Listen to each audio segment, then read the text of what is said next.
Welcome mga ka-Zenith. So meron ditong Pajero na kakabitan natin ng Zenith Apex LED headlights. O guys ha, disclaimer na naman to ha, hindi po tayo professional sa field na to. So ginagawa lang natin yung mga nagawa na natin o yung mga alam lang natin gawin, okay? Ganito bang model na Pajero nyo?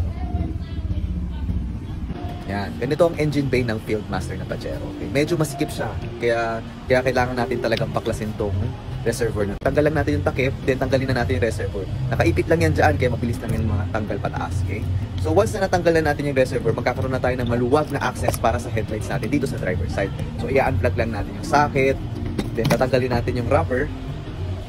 Yan, yung rubber na yan. Then, makikita na natin dyan kaagad yung halogen valve natin. So i-unhook lang natin yan.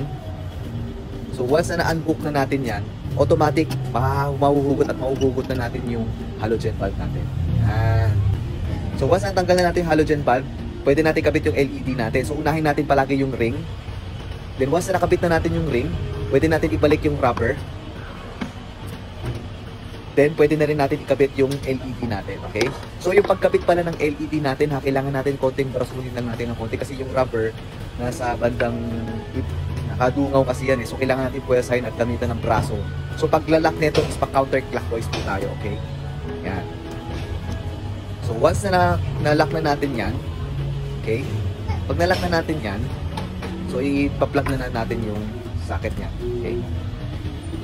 Mamaya na natin i-tie up yan kasi ibabalik pa naman natin yung reservoir niya, okay? So dito na muna tayo sa driver side, ay sa passenger side, okay? So same procedure, wala lang tayong kailangang baklasin kasi malubog na talaga dito sa part na to. So tanggalin lang natin yung socket, pati yung rubber, then pwede na natin kaagad i-unlock at matanggal yung halogen valve. Yan. So same procedure, unahin natin ang ring sa pagkabit ng LED, then ibalik natin yung rubber, then ang lock nito is same pa rin, pa-counterclockwise, okay? So i-plug na natin pabalik kasi hindi na natin to babalikan ulit, okay? Then dito na tayo sa driver side again. Yan.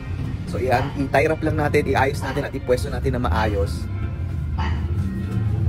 Yan. Tapos ibalik na natin yung reservoir.